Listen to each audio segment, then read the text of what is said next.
In the first weeks of the course, we focused on the early history of baseball, its origins, and some of the early great players of the first years of the 20th century. Over the next 2 weeks, we shifted our gaze to the game itself.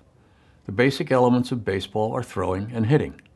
The novelist Chad Harbaugh calls baseball Homeric, not a scrum, but a series of isolated contests, batter versus pitcher, fielder versus ball.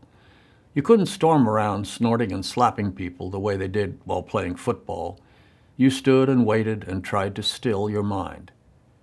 Now we're going to begin another phase of the course, baseball as a game for everybody. The historians Harold and Dorothy Seymour call baseball the people's game.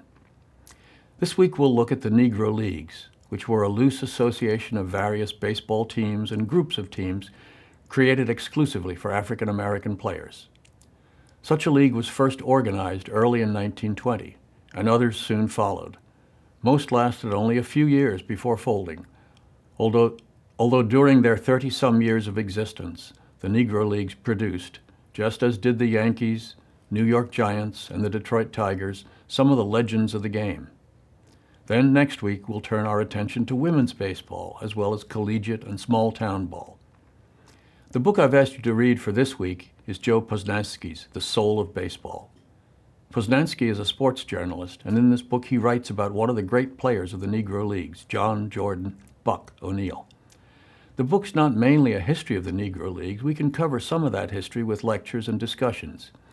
Yet as you follow Joe Posnanski's stories about Buck O'Neill and his various speaking engagements in places as widely different as New York City and Nicodemus, Kansas, you'll learn a lot about the times and the players of the Negro League baseball, maybe more than if you sat down with a conventional history book.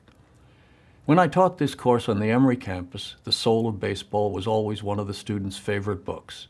I'm pretty sure you'll like reading it as well.